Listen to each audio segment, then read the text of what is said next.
Okay. All right. Thanks for joining us, everybody, for the episode 2 of Data Chronicles from Mesh to AI and everything in between with Amy Raygada. And today we have special guest Andrew Jones.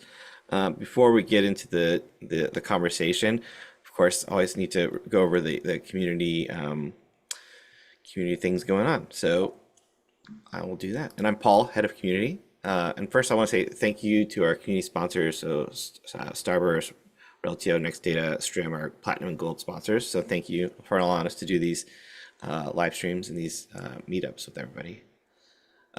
Here's some upcoming meetups. So our monthly data mesh roundtable this in September, we'll be talking about budget ownership. That's going to be on September 10th. So we do those on the second Tuesday of each month, bright and early in the West Coast at 5 a.m., but 8 a.m. New York and 1400 Central European time. And then, of course, the next episode with Amy will also feature Kinda Elmari, and that'll be on September 17th. So hope you can join us for those, and you can always go to the meetup page and register for those events there. And then I just wanted to highlight, last month, or actually, sorry, earlier this month, that was on August 6th, seems like a long time ago, we had the data mesh learning panel on data governance and data mesh. So you should check that out. It features some of our data mesh learning MVPs, Karen Hawkinson, Kinda, and Andrew Sharp. And then as well, we had Martin Machelain from CEO, co-founder of Soda. So check that out. It was a really great conversation on data governance. And we have all of our other live streams on YouTube as well. Yeah, as I mentioned, you go to our Data Mesh Learning YouTube channel. You can see all of our past meetups and see the stuff that you weren't able to see in person.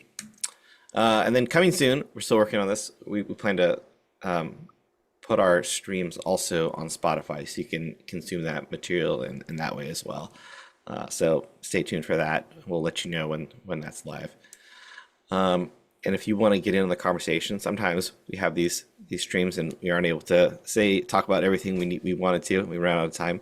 So you can always continue those conversations in the Data Mesh Learning Slack group. You scan the QR code, you can join the Data Mesh Learning Slack, ask your questions, help answer questions, and just meet other people in the community. And then, of course, we have the Data Mesh Learning website at datameshlearning.com. We have hundreds of resources. We list our events there, lots of use cases.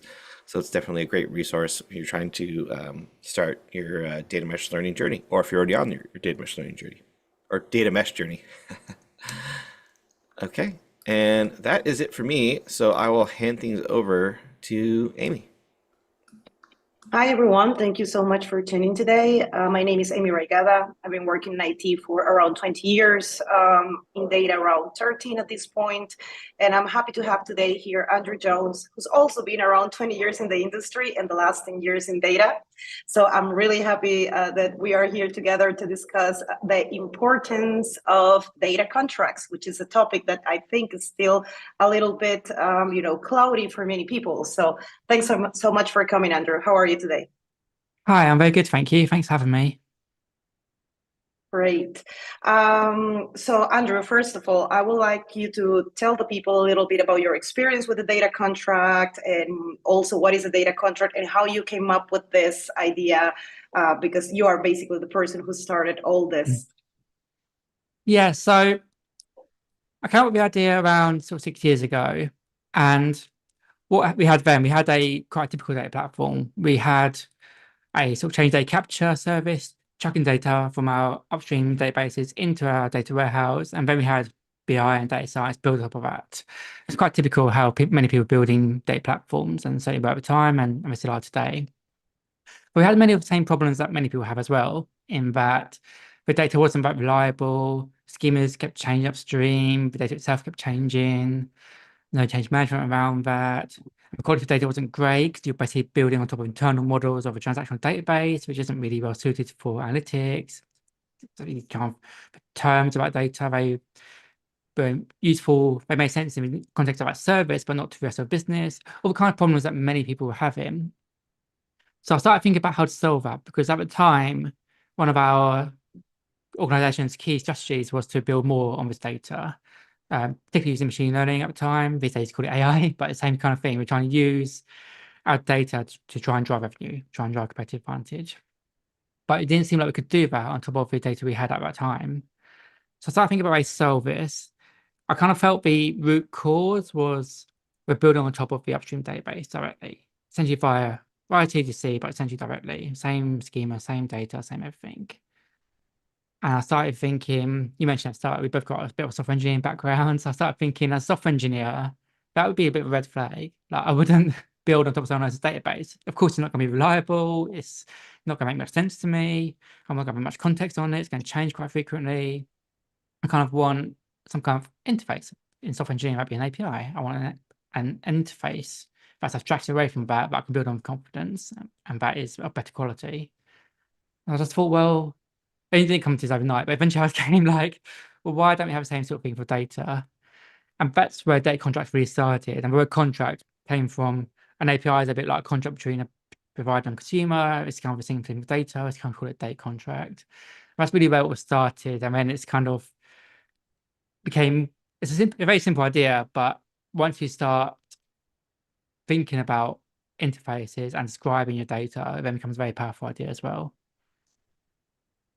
Cool. Yeah, just what we spoke about, right? I mean, at the end, everyone has a lot of issues with the data quality because it comes from upstream. And when you work in software engineering, we already have kind of a data contract there, right? And then when I was reading about data contracts in data, specifically back in 2021 or something in your blog, I was like, oh, why no one had done this before? Like, I really need this in my life. And there was not really, much information or anything that could really give me a whole idea, because there are many type of systems, many type of things that you can, put a data contract on top. But it was kind of difficult at that time, right, to get all this information. But then you came with the book, right? And also, other people started to write about it with the PayPal, JGP and all these other people talking about data contracts, and that made it a little bit easier. However, what are your thoughts about how these data contracts have been evolving over time, in these years that since you started until 2024? Have you seen many like updates or something that has changed quite a lot? Or what are your thoughts on that?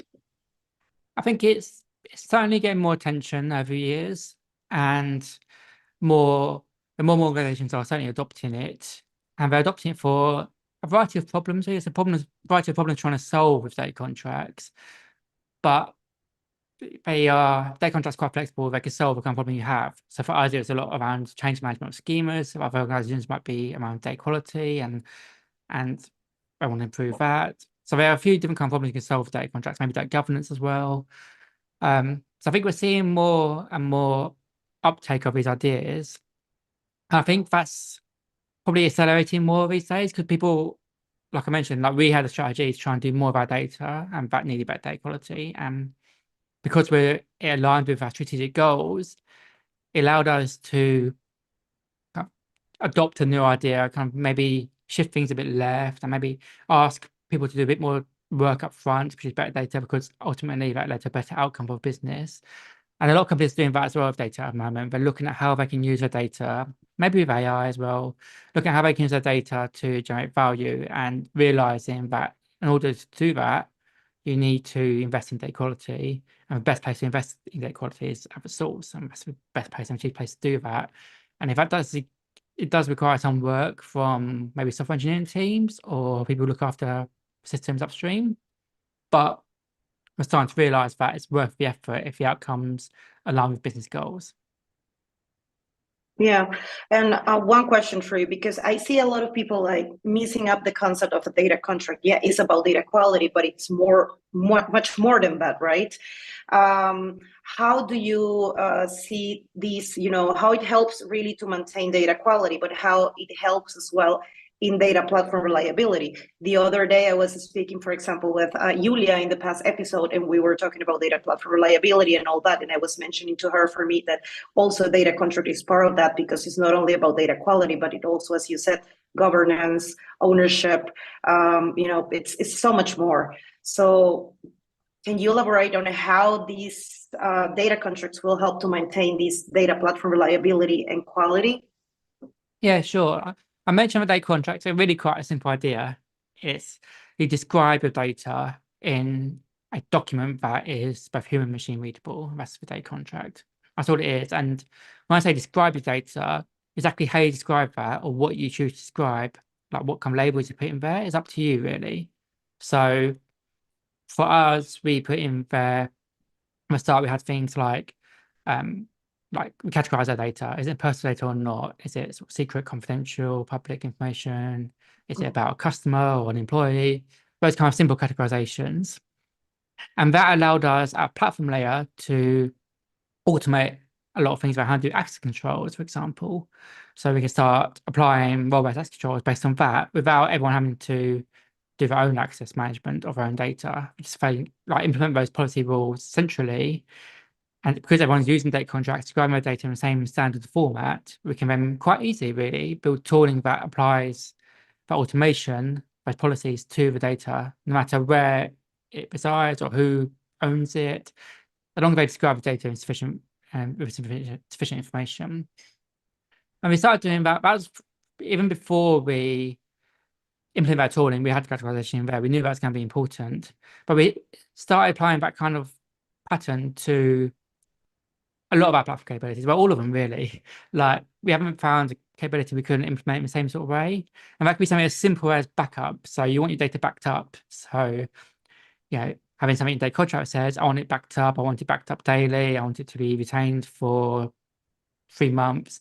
And then suddenly you can easily back up data no matter where it is or who owns it. Just it's very easy to invert tooling. And it just kind of went from there. Everything we wanted to add as platform capability, we were able to add by using data contracts and using that as the source of truth to describe the data. And the tooling itself was very easy to build, really. Yeah, totally. By the way, for the audience, if you have any questions that you would like to throw in the chat, just throw it and I will ask it to Andrew while we are talking here about this topic.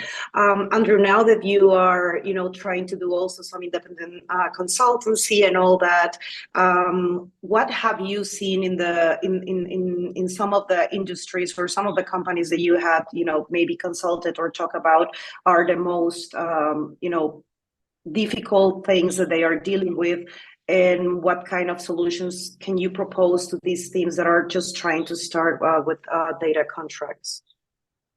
Yeah, I think the most difficult thing that I'm seeing most often is around the communication and people side, really. Like the data teams who are looking at this, they understand why it's important.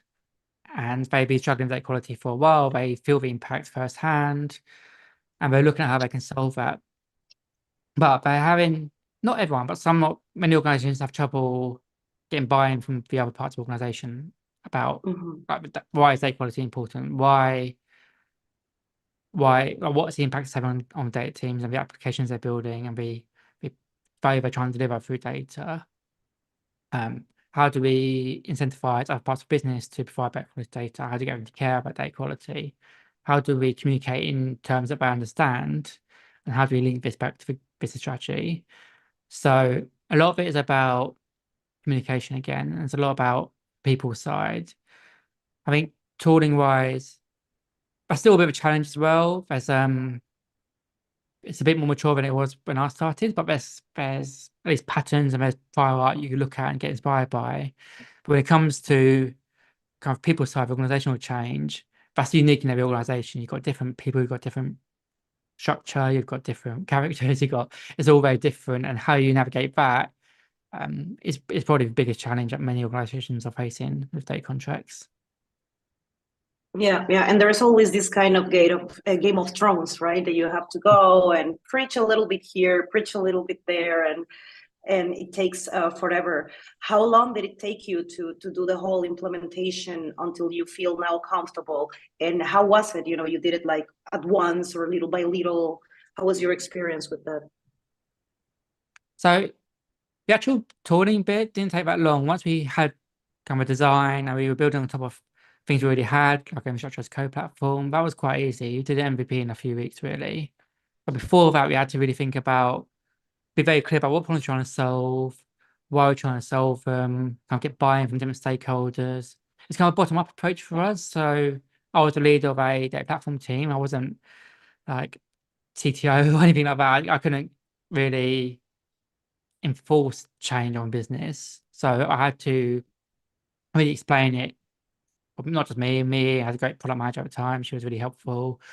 Our people in the team as well really helped. But we had to really do a lot of talking to people, a lot of explaining to people why this is important, why what problems we're trying to solve, and why that would help the company reach its goals, and why we started taking a slightly different approach and really different problems we had with the old approach.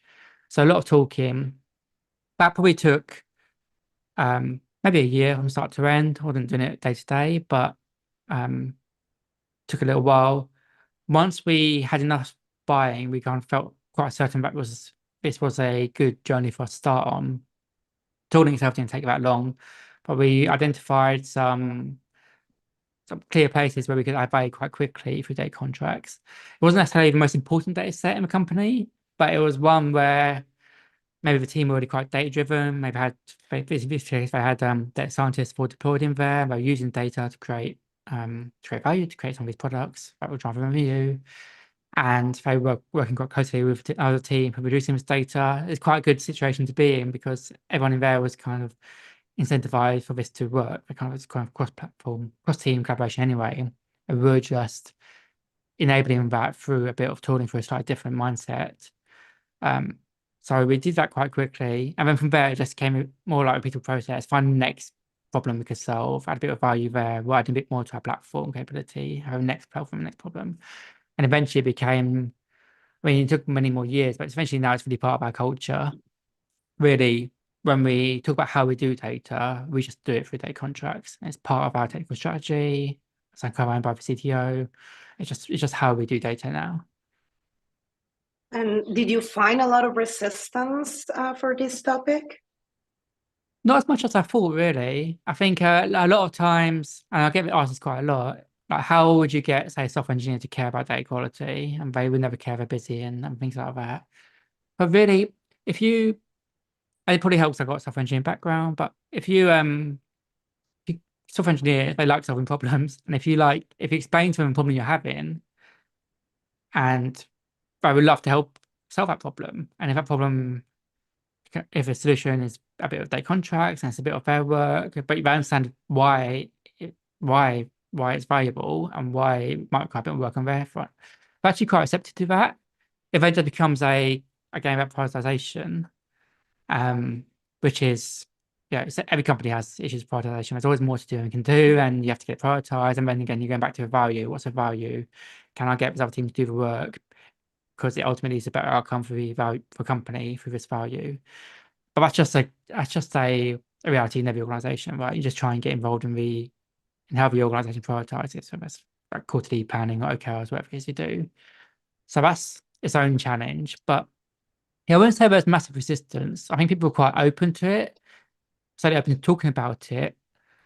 And once they understood the problems and they felt they were involved in choosing the solution, then they are quite happy to get involved, really. Yeah. And do you think this increased the trust in the data team? Because in my case specifically, I saw that this kind of data contract, also having a automated data platform and being more efficient, increases a lot the way that people see the data team, right? It's more trust, because before it was that people, they broke the pipelines, we don't have the reports and this and this and that, and the changes were coming upstream. It was not even our fault. And we spent a lot of time trying to figure out where it was the problem, because it was a big company, a lot of people working, in different stuff. It was a monolith as well, whatever we had in the back end. So it was complicated. Do you think in your company was kind of the same? You got more trust and people felt more happy to use the data you were providing? Yeah, I think it did help to increase the trust. I think we saw as we matured that with our data contracts, there are fewer pipeline steps necessary because the data was better quality up front. And maybe it could be even used directly. And because there was less complexity in pipelines, we had fewer incidents as well. So that's a good sign. So fewer things went wrong. It improved trust. I also think it improved the empathy people felt for the data teams. And one good way of doing this was encourage our data teams to follow an instant process when something goes wrong in pipeline, and do root cause analysis, get people involved in that, including people who own the upstream data, like software engineers. And that really helped bring them close together, because now it wasn't just, oh, the pipeline failed, must be a data problem. It was, okay, it's pipeline failed, it affected this key process that is really important in business. Why did pipeline fail? And you can't play, what we do, we play the five whys game. There's different ways you can do this, but so, well, why did pipeline fail? Well, this thing changed upstream. Why did it change upstream? Well, the software engineering team needs to make a change to the database to improve performance. Why is there no change management? You keep asking why, and eventually you get to the hard problem, you get to the hard questions. So, well, you get to the root cause, and you start questioning some of the assumptions you made before. But, well, why can't we have more change up front? Why are we building on top of a database? So that also helps to improve not just communication but empathy as well, and that helps get reduce the resistance, has to get people buy-in, particularly people outside of data teams, which is really important if you want to roll this out to the whole organization, not just within your data team. Yeah. And how do you think the data contract itself, talking about the other parts, right? Like having ownership there, did it really help you to maintain a clear ownership and accountability of the data, across the different teams or departments? Meaning not only technical owners, but were you also putting there like business owners just to understand who to contact if something happened? Yeah, ownership was another big problem we're trying to solve. We also had a bit of monolith architecture, so there's a lot of like shared ownership of tables in the database, and obviously shared ownership means like no clear owner. So that's kind of the problem we're trying to solve. It's not immediately solved just by data contracts. It requires a bit of organizational change as well, but all data contracts had to have an owner up front, and they always had to have a single owner, and one person was creating that. So that helped. And we kept ownership quite simple. So normally it's a team who owns it, and the team who generate the data, and particularly if a software engineering team. Most of our data contracts were around this data comes from software engineering. We haven't really applied it so much to third-party data, which kind of a different challenge. Mainly because for us, that's the most important data for us. It's our internal data that we are producing. So it certainly helped to have owners, clear owners. We did it just on team level, but we made them accountable, not just by telling them they're accountable. We made sure that if there was an alert, say the data contract breached, for lack of a better word, or they were producing data that didn't match contract and therefore it was throwing an error somewhere, they would get the alert. The people who put themselves as the owner of the contract, who created the contract, they would get the alert, and they would have to deal with it.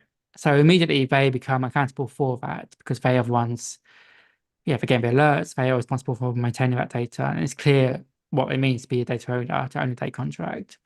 So it's a small change, really. Like in terms of technical change, it wasn't that big technically to do, to reroute alerts. It's quite easy. But we were able to do that because we had enough buy-in that, like, we set the expectation that if you own a data contract, then you're accountable for it and you're responsible for it, and therefore you're going to get the alerts, and you're going to be a person who, if you're providing 24/7 support for this data contract, you're the one's going to get paged at the weekend if it's broken. So a lot more accountability through that as well. Yeah, I think that's one of the hardest part, right? To get accountability, but not only by telling you, hey, you're the owner and that's all, right? It's more than that. It's a lot of conversations that need to happen, and also put some boundaries there of what are you in charge of, and why there must need some communication if you have a data product owner or project manager, in between teams, the technical lead or whoever, to try to understand, these changes and when they are coming. For us, one of the ways that we had this reinforcement of the contracts was to put, in every pull request from the backend from that specific service, they cannot really push unless we have some kind of approval. If we see they were changing something, on these schema. So basically, that was a way to do it. And then, we will run some quality tests, and we'll see that something will break. So we will be, hey, stop, we cannot continue to do that. You need to let us know before you do changes so we can adapt and tell the consumers, what's going to happen. Because if something breaks, again, the data team is the one who is going to be, blame pretty much. But it's you need to put these rules sometimes really technically speaking, and very like kids kind of thing, because just spoken agreements, it doesn't really work at the very beginning until the humans make this kind of change mentally and they see it naturally. But it takes time, right, to get to that point. Yeah, it takes time. And yeah, it does require, yeah, the human side really first, the communication side. And you can't just tell someone about owner without like explaining to them like why they need to be owner, what does it actually mean, and also giving them the tools to be able to own that data effectively. So, for example, in this case, we're sending them alerts, but we're not just sending them alerts to a system they don't understand. Like they have been involved in setting up a system. They've done it all themselves. They're using our tooling. They've got run books for how to react to those alerts that we've written and provided for them. So as a data owner, we've really got quite good tooling now. So as a data owner, it's not that hard. It's not a scary thing to be a data owner anymore.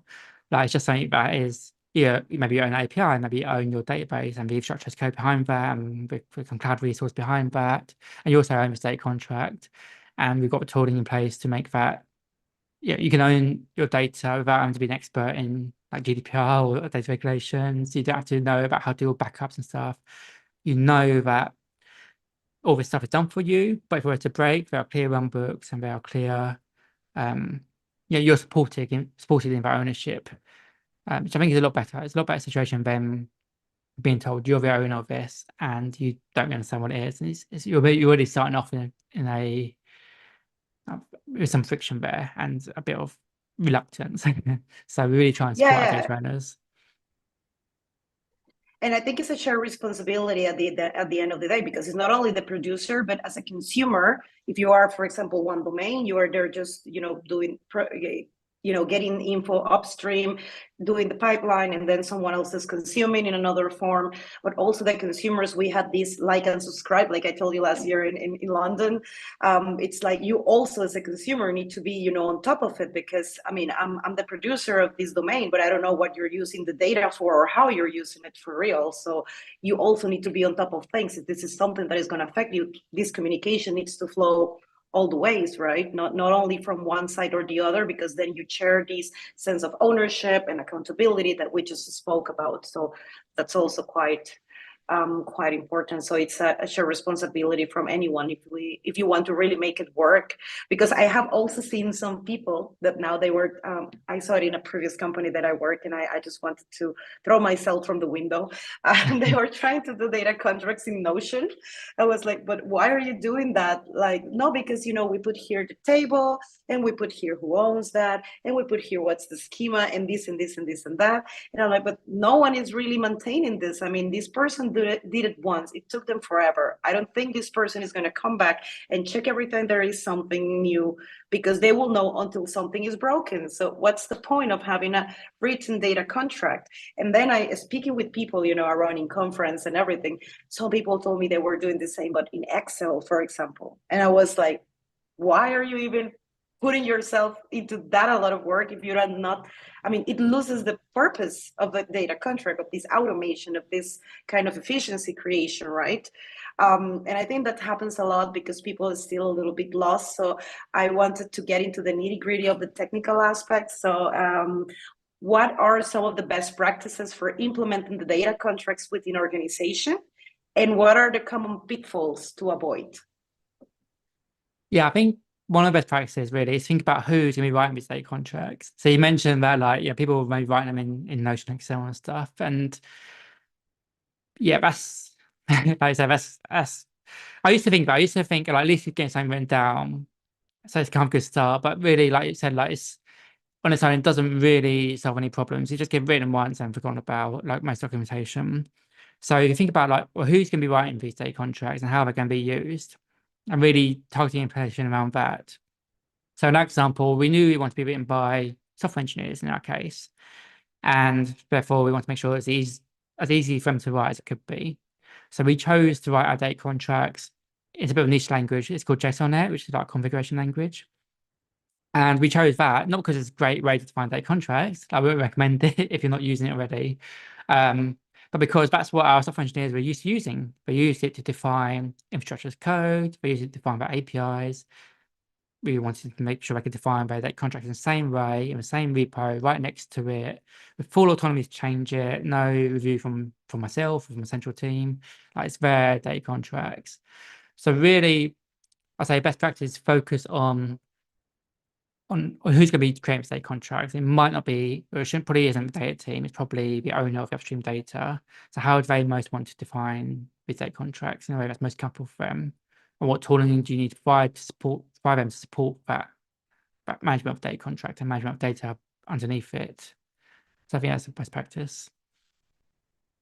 I think in terms of pitfalls, like common pitfalls, it probably goes back to what I was saying a minute ago about forgetting being on people's side, and you just build tooling and hope they'll come. And again, if people don't really know why it's important, we're not going to put this extra effort in. So you're asking people to put more effort in up front, and it's not about being lazy. It's like, unless they really know why, we're not going to put the effort in. We're not going to be incentivized to do that. We're going to find other things to do, or we're going to do a minimum amount of work needs to do that. There's the problem we had. We kind of although it's been a relatively long journey, or say it's long journeys, we kind of got quite far, as far as we want to go, really. But we did try and go a bit fast at some point. We had this idea of like, we'll do a big migration project and get everything migrated over date contracts by a certain date. But there's no real reason for that date. And we just chose the wrong metric. We said we're going to measure how many date contracts are migrated to date contracts, how many data sets migrate to date contracts. And if your team being told you have to migrate 4 date contracts this quarter, 4 things date contracts this quarter, and you don't really know why, then what you're going to do, you're going to choose the 4 easiest ones and do that. And that's not really the intention we had. We wanted to do the most important ones, or we want to prioritize the most important ones, but they didn't understand the value, and therefore they did release amount of work to check this box. So that's a mistake people make, is we lost a bit of sight of the value we were trying to achieve for date contracts, and became a sort of numbers game, a target game. So yeah, losing track of value and not bringing everyone with you is probably the biggest pitfall to avoid. Thank you, Andrew. I have a couple of questions here. So from Richard Atkins, one aspect that I'm struggling with is how to centrally host the data contract. Do you recommend using a schema registry for this? Yeah, it's a good question. A schema registry, they can be used to house data contracts. What we did is, again, I spoke about, it kind of goes back again to like, how do you want data contracts to be created, and we can think about how they're going managed. And we wanted them created by, in our case, software engineers, and we wanted them version controlled in Git, because that was we had kind of a usual Git workflow where we had pull requests and review there. So the actual source of data contracts for us was in Git.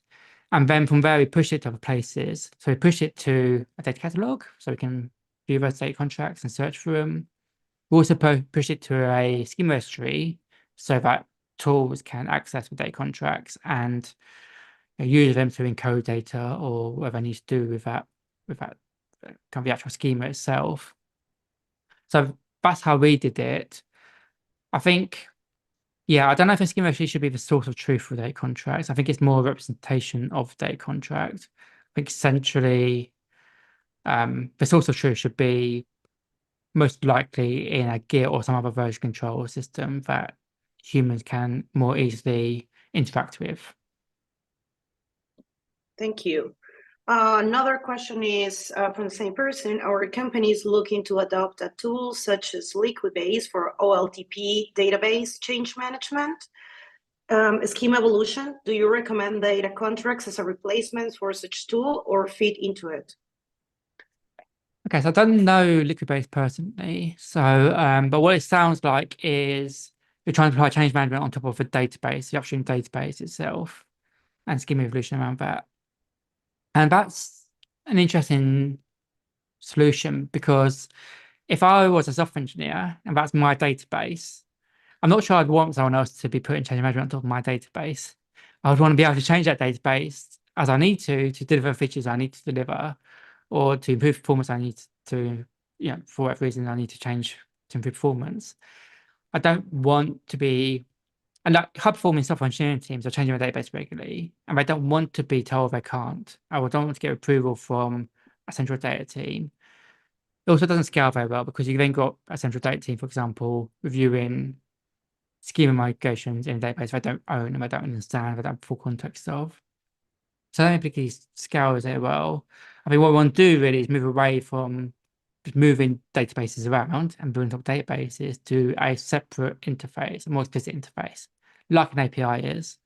And that's what we use data contracts. We don't apply data contracts to the database to try and manage change management or try and improve schema evolution. We explicitly decided not to do that and to instead create a separate interface. So people pushing data through data contract to, say, in our case, a BigQuery table, pub subtopic, but it could be a Kafka or Snowflake, doesn't really matter, to somewhere else. That's where people consume from. So we're breaking that link between the upstream database and data we're consuming. And that means data we consume doesn't look anything like the database upstream. So yeah, the upstream database, it's in a way it's messy. It's designed for that, transactional use cases. It's got terms in there that make sense to product engineering, but not to the rest of the business. It's not great quality on its own. What we can do instead is have a separate interface, and that instead of just being a copy of the database, it can represent the data in a way that's much more easy to consume. And on its own, that is a data product that can be consumed by anyone in business, not someone who just knows the upstream database and knows the schema or can read an ERD diagram. Whatever it is, it's anyone in business can then understand that and use that to try and create some analytics or try and make a decision. So I hope that answers your question, Richard. I'm not familiar with liquid base, but I think my assumption that it's trying to put change management around on top of a sort of transactional upstream database. I think that's a pattern we want to move away from. Thank you, Andrew. Remember the audience, if you arrive late, that you can ask questions in the chat, and then I will basically send it to Andrew here. Let's talk about automation and scalability. So how can data contracts be automated in large organizations with vast of data pipelines, and what role do they play in scaling the data governance as well? Yeah, I think in large organizations, it would take a bit of a longer journey, really. But what you want to do with data contracts, you want to try and standardize your data platform into so there are a finite number of ways you can move data around and make data available. And if you can do that, not only is it easier for people consuming data, so in that case, we're a smaller company. So there's just a couple of ways to get data through. It's like PubSub and BigQuery, and that's kind of the only ways we support. But we could easily add a few more if we need to, but we try to keep it quite minimal. In a large company, maybe growing for acquisition, stuff like that might be more difficult. But if you can try and standardize it, then anyone consuming data, they know it's got a data contract, they know exactly how to consume it. So, this data contract's called this. I know it's going to be over here in BigQuery or over here in PubSub, and it's going to look like this, and it's going to be in this format, and the table's going to be named this. It just becomes obvious where to find that data. And then similarly, you can make that available via a reporting tool and look and stuff like that. It all looks the same. It's all standardized. I think that's one of the benefits of data contracts. You can standardize on that. And once you have a bit more standardization, then it's quite easy to then build the automation. And it's worth investing in the automation then because you're applying it to many data contracts, maybe hundreds, maybe thousands of them. So you can invest more in the automation because the returns are greater. Yeah. One follow-up question here to the one we replied before, and then we go back to the scalability. So I understand from what you're saying that the data contract will be supplementary to the source database schema rather than looking to replace it. Yeah, that's right. I think some mention is in it supplements it in terms of how consuming data. So we're explicitly moving away from our change data capture architecture and moving to data contracts. So in the future, we will not have change data capture, we will not have ELT, we will not have any of that suckling databases. We will only be providing data through data contracts. And those data contracts need look nothing like the database at all. It's a bit like, go back to the API analogy. I think about you're using the Stripe API, and Stripe behind the scenes, I'm sure it's changing a lot. I think they use microservices. I'm sure it's changed a lot over time, but people can build businesses on top of Stripe with confidence, knowing that the API won't change. And that's what I think we want for data. Maybe not quite to the same level because it's internal, but it should be the same aspiration. Like, I want to be able to build with confidence on top of this interface, this data contract. I don't really care what's happening behind the scenes upstream. That's not my problem. As long as this interface is stable, I can then invest more in building something of value for the company. Because I've got confidence in the data contract. You don't get that confidence if you're building on top of a database itself. Thank you. Going back to the scalability, I want to ask you, like, how do you prioritize which tables to work first, on this, which APIs or which ones to take first, in order to be able to scale, as you said, increasingly, but, without disrupting too much? Yeah, at the start, I think it's best to focus on the ones where you can deliver very quite quickly. And maybe you got good buy-in with the teams already. Maybe got good personal relationships there, or they're quite data-driven already, or whatever it is. You got some kind of they're kind of ready for this. They're kind of ready for this change. They've bought in already. So start small, deliver some value, but not necessarily start with the most important one. Like, you're kind of proving the concept at that stage. But then as you do that a few times and you start to prove the concept, then I think it's best to prioritize over ones that, again, you're looking at business value, but maybe you're looking at greater business value.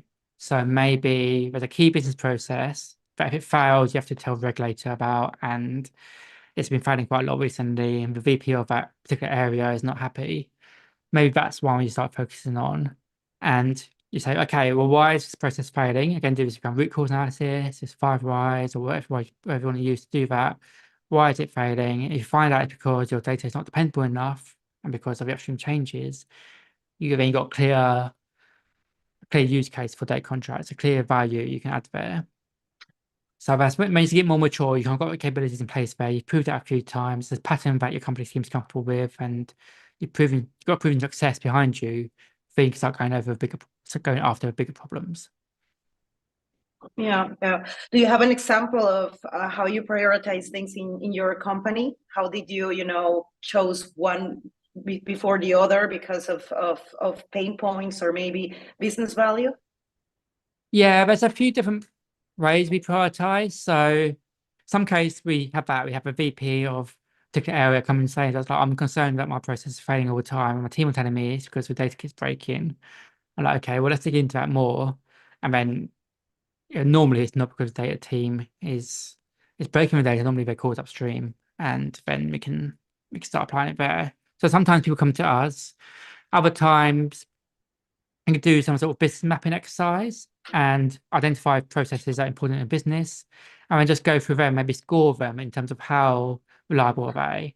And maybe you've got some data through your incident data. But if you're using incident management processes, you might have some data that says, oh, this particular process has broken, 10 times in the last year or something. So it seems like a good candidate to fix. That's nearly one a month.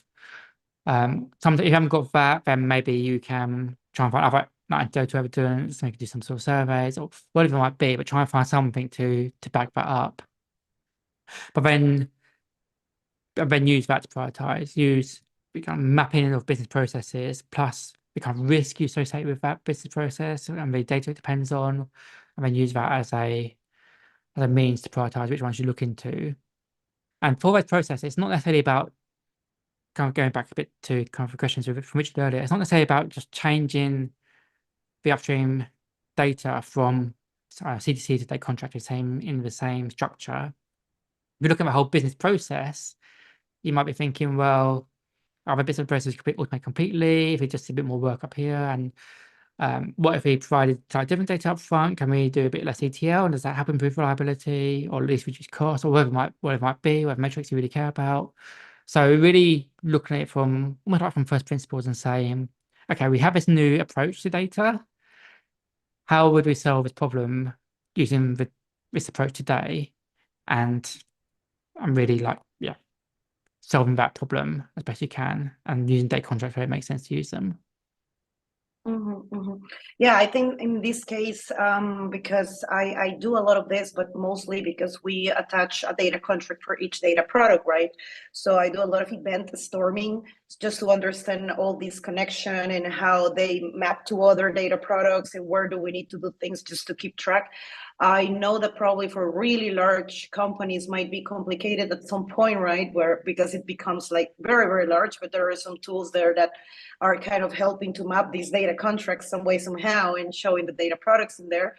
But yeah, I mean, understand the process and which one brings the most value at that moment because it's critical for the business is definitely one of the most smart things to do. Regarding multi-cloud environments, because right, many organizations now they are in BigQuery, they are in Google, they are in Amazon, they are in Snowflake, you name it. They have a lot of things happening right now. What will be like a multi-cloud strategy and how data contract will help to manage all these data consistency across all these cloud environments? Yeah, that's a good question. And that goes more to how I see we should be building data platforms or platforms more generally. A lot of my ideas in this area comes from this kind of topic of platform engineering, which is a topic that lots of engineers and people who build build platforms in general are it's coming from software engineering really and from software platforms, but it applies equally to data platforms too. And the most recent ideas there that I find interesting, and we've done with data contracts, where I've implemented it as well, not as explicitly as this, but with some intention as well. And the idea is you don't necessarily have to expose what you're doing. Your data platform is abstracting away some of the multi-cloud differences. So, for example, you're saying, I'm using my data contract. I want a table in a data warehouse in Europe with these backups. And maybe your company, if it's in Europe, always uses Snowflake. If that's the thing you use. Then that happens to be Snowflake. But as a user, you didn't have to make a decision about Snowflake BigQuery. Like that decision being made centrally for you. You're just using the tooling, you get the best practice there. Your intention is to have a database and data warehouse, and the platform takes care of that. It's kind of abstracted away from you for decision making. And that's good because it allows you as a software engineer to focus on, or data engineer, or whoever's creating this database, to focus on solving your problem, like why are you creating this data and get to work.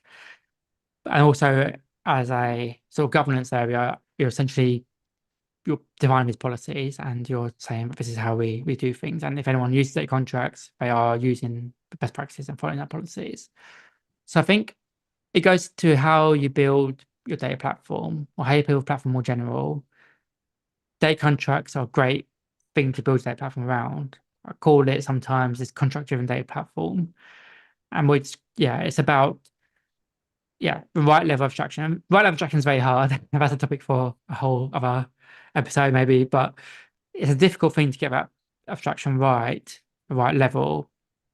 But I think that should be the aim if you're building a data platform it's to provide a level of abstraction that allows people to get on their work while hiding the complexity behind the more multi-cloud strategy of how you might use different clouds, different geos, or how you might back up things in different clouds for redundancy, or whatever it might be behind the scenes. Try and hide that from people as best they can. Not completely. If you do it too much, then when something goes wrong, they can't debug it, and you're always on call for them. But yeah, try to abstract that in your platform. Yeah, and well, now that we're talking about how this evolution has been, right? What do you see in the future of data contracts? In the future, how do you think they are gonna, maybe adding things for security because now security and regulatory compliance are a thing. Maybe also in the governance space as well. How do you see it in the future? The data contract is gonna keep up with the emerging trends or technologies, to enhance their importance and effectiveness. Yeah, I think that's a good question because I think the basic idea of data contracts is quite simple. So whatever you need to put in a data contract, you can, and you can build tooling to apply those policies to your data contract and to the data underneath it. So, for example, I've seen companies put in their data contracts that this data shouldn't be leaving the EU, for example, and then they can codify that in a policy. And that's a response to regulation. But they didn't have to change their platform implementation for that. I had to build some new tooling around it and define something new with data contract, but the actual idea of the data contract is the same. It hasn't really changed. So I think the data contract idea and the pattern of it is flexible enough to handle any of those emerging requirements. And I think that's why we'll see them more. I think we'll see them more, not just for the main problem people trying to solve them, which is around sort of getting people to talk to each other more and have agreements around data and enforce data quality and those kind of things. They're still important, but I think we'll see them more as just like how we manage data and the governance and how we, because I think the regulation is changing, it's changing quite quickly. There's going to be more of it in future. So I think we do need to be prepared for that. I think data contracts is a good foundation to build that upon. Another thing I think we might see in future, or hope we might see in future, is a bit more standardization around data contracts. Not necessarily that we all have to define it the same way in organization, but what I see a lot of data contracts is define it one certain way. I mentioned we define it a bit of a weird language with this on it, but people want to define it in YAML. It could be anything. It could be in code, in Python code. I've seen that will be fairly specific to organizations, but what I'm doing is converting that to many different representations. So we convert it to like protobuf for our schema registry, going back to that again. So a pub sub can use that for enforcing schemas. We convert it to some JSON that's custom for BigQuery to create tables. We convert it to JSON schema for software libraries. We end up converting it to many different formats. That's not hard to do, but it's a bit of pain. But what if we could convert it to one standard format and then it just plugs into any data catalog you want, or any governance tool, or any access management tool, or whether it's like whatever tooling is out there? What if we could just have a standard sort of data contract interchange format for that? And as a platform builder, if I can represent my data contract in that format, I just get access to all this tooling, and the onboarding of that is very easy. And so is the offboarding as well if I want to change. There's no vendor lock-in.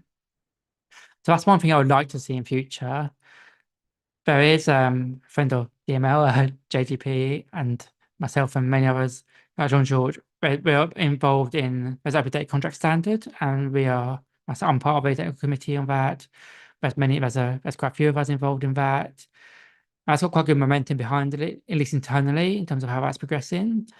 I think we're still much more adoption really from vendors and from organizations before it becomes this kind of interchange format I'd like to see it become. But in future, I think that'd be great. The value of that would be very high. So it'd be great if that's something we can see in future.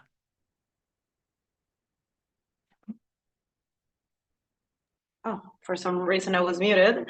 I think that's actually currently happening because I have seen some data catalogs that already have that feature to show a data contract. Well, they are working on it right now because, with a lot of metadata, we just can bring things from there and just, surface it for people, because one of the concerns that I always got about data contracts, how we make it visible for business people as well. And readable for business people. And I think this is going to be a game changer when all these kind of things become a trend as well, because for business people it's going to be also much easier to understand and have the accountability we spoke about, right? Also as well, when things are going to change, when they need something else. So it's coming, and I'm really hopeful of the future of data contracts because I'm a fan. I'm your biggest fan. And just one more thing, because we have 7 minutes left. So I would like to give advice to any of the data leaders that are just beginning to explore the implementation of the data contracts in their organizations. Yeah. So I think on that, like what we discussed here has been quite a good summary of data contracts.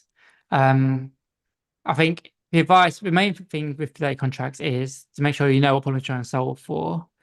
And because they can be applied in quite a few different ways, you need to keep that in mind, like what problem you're trying to solve for, and make sure that you implement data contracts in a way that solves the problems you've got. So yeah, I think that would be my biggest advice to data leaders is just be clear on what problem you're solving, speak to everyone involved, in solving that problem, which includes people producing data who might not be in the same org chart as you. They might require going through organization barriers, which is always more of a challenge, but it's a necessity. And if you're in data, you're probably used to that if you're a data leader. And just be clear on the problems you're trying to solve, data contracts, and how you want to solve them. But you're also written a new book, right? It's a 101 implementation. Yeah, so yeah, I'm just writing a short ebook at the moment called The Data Contracts 101. And this is really summarizing not what we spoke about today, but really summarizing that for data leaders. So if you've heard about data contracts maybe today and you're thinking, well, this sounds like it could be useful for us.